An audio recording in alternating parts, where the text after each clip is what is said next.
Bismillahirrahmanirrahim. Assalamualaikum warahmatullahi wabarakatuh. Alhamdulillahirrahmanirrahim. Wassalamualaikum Muhammad Muhammad kama ala Ibrahim innaka Hamidum Majid. Saudara, kita akan lanjutkan pembahasan tentang quantitative analysis. Ini adalah bagian pertama dari quantitative analysis yang akan membahas mulai dari deskripsi kuantitatif analisis, kemudian pemahaman kuantitatif analisis dalam real situation, yang ketiga mendeskripsikan penggunaan modeling dalam kuantitatif analisis, yang keempat penggunaan komputer untuk kuantitatif analisis, terus yang kelima mendiskusikan kemungkinan problematika yang bisa dipecahkan menggunakan kuantitatif analisis. Bagian pertama itu adalah membicarakan tentang quantitative analysis description, ya. Jadi saudara, tentu kita mengetahui bahwa matematika itu banyak digunakan untuk memecahkan masalah-masalah kemanusiaan di waktu-waktu yang sudah sangat panjang, ya. Jadi mulai waktu yang lampau hingga sekarang, bahkan waktu-waktu yang akan datang, matematika telah menjadikan tools yang bisa dipakai untuk memecahkan masalah-masalah kemanusiaan. Bagian dari matematika itu adalah quantitative analysis. Nah, quantitative analysis itu saudara mempunyai cakupan yang sangat luas aplikasinya. Di antaranya itu adalah untuk memahami suatu problematika, dan yang kedua itu adalah untuk prediksi atas hal-hal yang akan terjadi di masa-masa yang akan datang.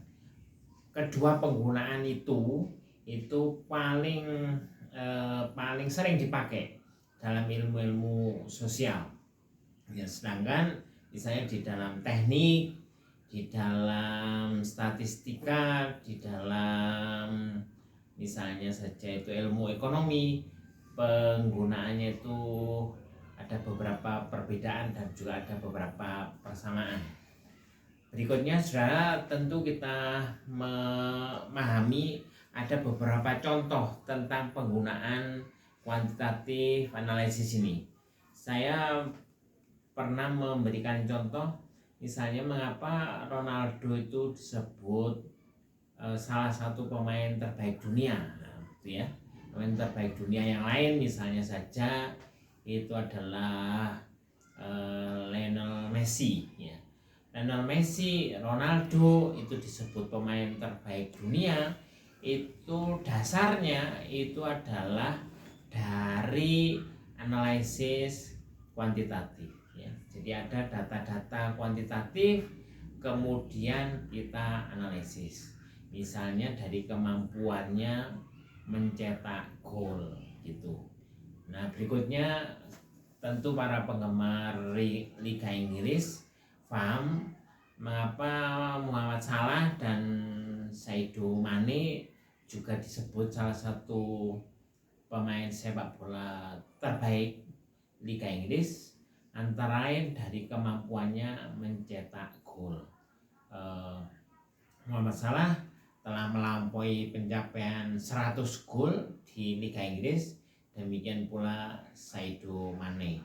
Pemain-pemain yang lain tentu disebut terbaik itu berdasarkan analisis kuantitatif semacam gini. Nah, bagaimana dengan kiper? Kira-kira kiper juga demikian. Ada data kuantitatif yang kemudian dilanjutkan dengan analisis kuantitatif, yang dengan itu maka seorang kiper, seorang penjaga gawang disebut sebagai kiper yang terbaik atau kiper yang masih belum baik. Nah, itu diantaranya penggunaan quantitative analysis. Saya sebutkan contoh-contoh demikian agar saudara semuanya, kita semuanya yang berkecimpung di ilmu sosial itu tidak alergi dengan quantitative analysis. Ada contoh-contoh lain ya saudara, misalnya dalam public administration itu seorang pemimpin itu disebut pemimpin yang berhasil atau gagal juga sebenarnya berdasarkan data-data kuantitatif. Misalnya seorang kepala desa, camat, bupati, gubernur, wali kota, kita menyebutnya berhasil atau gagal dari data-data kuantitatif yang kemudian dilanjutkan dengan analisis kuantitatif. Misalnya ketika dia menjabat itu bagaimana dengan tingkat pengangguran, naik atau turun, bagaimana dengan pertumbuhan ekonomi, naik apa turun, bagaimana dengan misalnya penciptaan lapangan kerja, ya, bagaimana dengan misalnya produksi masyarakat, kira-kira naik apa turun, ya. Bagaimana dengan pendapatan daerah atau pendapatan nasional, kira-kira naik apa turun, ya. Nah, data-data yang demikian itu saudara, saya menyebutnya secara umum tidak bisa dipalsu, ya. Jadi data-data demikian secara umum itu tidak bisa dipalsu, walaupun dalam pembahasan yang lebih mendalam tentang statistika ada juga penggunaan beberapa aspek dari kuantitatif analisis yang dalam tanda kutip itu bersifat mengelabui, ya. Saya ambil contoh misalnya begini, ya, saya ambil contoh ini. Misalnya seseorang disebut sebagai juara satu, ya. Juara satu misalnya lomba renang. Nah, kalau misalnya itu ditulis di headline suatu media, tentu menjadi berita heboh. Tapi padahal di bawahnya itu ada keterangan bahwa lomba itu ada lomba misalnya tingkat RW, pesertanya itu 3 misalnya, yang satu itu enggak hadir, yang satu kena diskualifikasi, maka kemudian seseorang tadi menjadi juara renang, ya. Ada banyak contoh lain yang seringkali kemudian dijadikan bahan guyonan gitu, ya. Tapi guyonan-guyonan demikian ini seringkali nyelekit secara statistik, ya.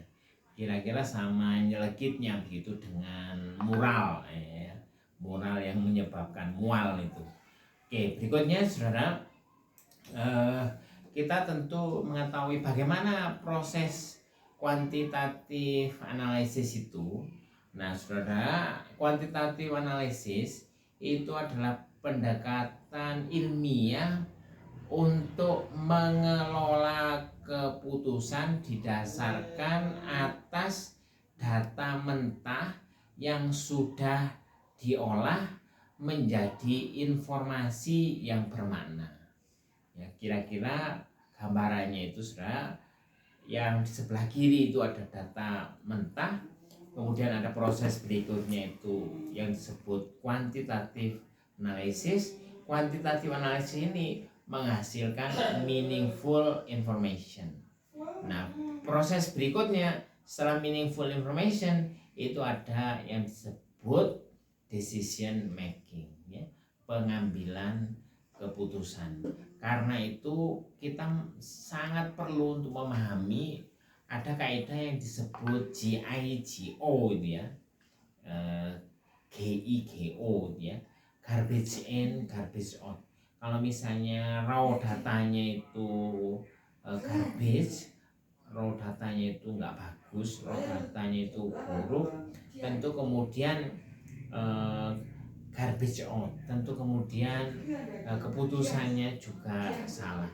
Karena data yang salah tadi itu kan diolah melalui analisis kuantitatif, melahirkan kemudian meaningful information, dari meaningful information kemudian menjadi managerial decision berupa decision making. Karena itu kita perlu memahami hal-hal demikian. Yang terutama kita perlu ingat adalah bahwa raw datanya itu harus bagus, raw datanya itu harus valid, sehingga kemudian kita melakukan quantitative analysis berdasarkan data yang benar, akhirnya meaningful information-nya benar, dan kemudian decision-nya juga benar. Nah, kira-kira tahap pertama, bagian pertama dari pertemuan kita demikian.